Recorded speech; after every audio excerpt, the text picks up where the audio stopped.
Kevin Steele. Welcome back to Southeast Texas Weekly. It's so great to see you with us once again, talking politics, as we like to do every other week on Southeast Texas Weekly. And to do so, joining me today, Shane Howard, the Republican activist that we've come to expect to have to champion Republican causes for some time, and the newly elected conservative causes, and the newly elected tax assessor collector of Jefferson County. Congratulations, by the way. Thank you, I appreciate it. Fantastic news for you. Thank you, I appreciate that. And Godfrey Leggett, of course, our Democratic activist and a longtime champion of Democratic causes. Or should I say progressive? Both. Progressive causes. Both. Very good. Very good. Let's start out, my friends, with this matter of the elections. It was an extraordinary night, not because of which party may have won on that night, but because of the resounding call from the voters to really throw out a great many lawmakers in Washington. Two former advisors to President Clinton accused the Obama administration of more or less being behind the losses in the House by Democrats, essentially blaming the White House for not being more active in that race. What are your feelings, Godfrey, as to whether the White House could and should have done more? Well, I don't think the White House did a very good job of getting a message out. They were too concerned with their internal plans and didn't talk to the people and get the message out. Do you believe this matter, that the economy had anything to do with this race, and that the White House, by focusing on the economy, could have done far better? It certainly had a lot to do with it, and the thing is, the idea that somehow the president's message and Speaker Pelosi's message and Senator Reid's message was not out there is foolish. It's sticking your head in the sand. You're saying the message was loud and clear and from day one. Absolutely. What it is that the American people resoundingly rejected it. It's certainly not necessarily an embrace of the Republican Party per se, but it is certainly a rejection. It's like you're on the dance floor. You're with this girl, a guy comes and starts dancing with her. She recoils into your arms, and now she's turning to look and say, am I going to go ahead and keep dancing with this guy? Am I going to go ahead and wander on down the road? That always happens to Republican activist Jeff Lewis, who shall be with us soon. He always gets the lady in his arms. He'll join us. I've said this before, and I'll say it again. The demagoguery going on the Republican side. Oh, give me a break. Fox News, you know, all these folks on the radio, day after day, pounding away at the Republican message. I didn't say... What is a Republican message? The Republican message is Obama's bad for you. He's not a real American. Pelosi is bad for us. They're spending too much money. Interesting. Even though every leading economist, and they still do, say that we should have spent 3 times as much on the recovery package. What is a leading economist like Paul? One that went to a university and studied economics. So, for example, Paul Krugman, who looks at European socialist democracies and says that ought to be a model that we should perhaps emulate. Some parts of that we should emulate. Of the 27 countries within the European Union, 7 of them are beginning to actually free up their systems a little bit more because they understand that they can't sustain this level of spending and this type of social, this social justice. I mean, was it a debacle? So we now know that 60 House seats are going to be in the hands of Republicans. 60. Yes, it was a debacle to elect all these Republicans. You admit as much. To elect all these Republicans was a great debacle, and we're going to suffer for it. And so if we think about this, if we think about what you're saying, Godfrey, you're saying that the American people are not smart enough with such a resounding victory, one of the most resounding in the last 80 years, that because the president just didn't advertise well enough. They're smart enough. Hold on, don't interrupt me.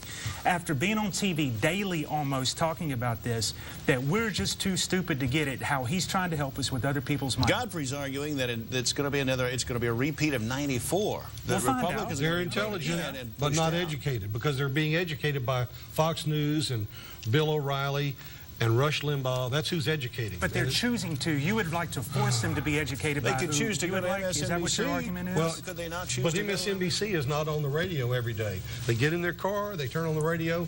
Let's listen to a little talk news. All they're going to hear is the Republican view. The marketplace chooses it. Nobody is using subsidies or anything like that to get this they're message being forced well subsidized by Roger Ailes and folks like that. What about NPR? Once again, yeah. Well subsidized. Godfrey, tell me about NPR. NPR only gets about 6% of its funding from public funds. And how much does say a Rush Limbaugh or Bill O'Reilly earn? How much of their funds do they get from the public treasury? Not very much. No, zero. Well, but where do the funds come from then? Not one red penny. Private people, that say they want to advertise because it comes from Roger Ailes and people like him that fund all this stuff. It doesn't. All you have to do is look at campaign finance. Let's go back to this idea of the economy, and in particular spending, because spending, tax cuts are going to be a central issue, one believes, in the next 2 years. Even the White House believes that we're headed in that direction and is moving accordingly. Are the Bush tax cuts going to be renewed, Godfrey, in your view? And if not, why? I hope that only the ones for the middle class are renewed. I wouldn't be against raising the level that they were talking about from $250,000 to $1 million. But somebody that makes $5 million or more doesn't need a tax cut. I'm sorry, doesn't need a tax cut. What do you think of that matter? First of all, it's not the Bush tax cuts, it's the Obama tax increases. No, that's wrong. No, it's not wrong, actually. Just because they were set to expire doesn't mean anything. First of all, it's our money, is it not?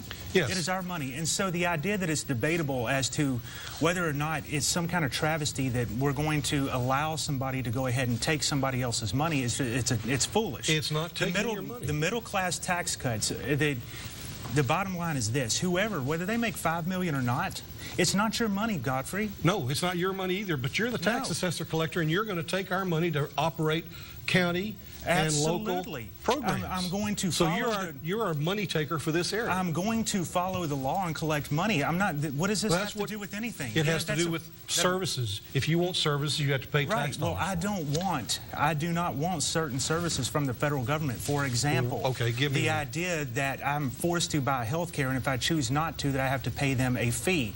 I don't want my money being taken and then given to other groups because I don't fit into a favor group of some sort or another. What do you think of this matter? I mean, it's redistribution. It's horrible.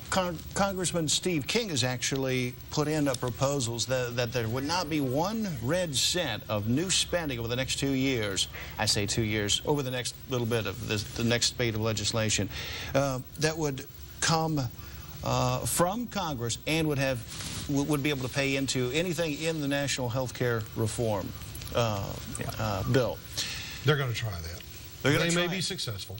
You are expecting some successes out of I was not happy with what came out of the Democratic bill. It was a half of a loaf. We should have went for universal single-payer health care. That's the way to go. So there wasn't enough force and coercion in this one to make us buy certain things and to limit our choices in what we can purchase.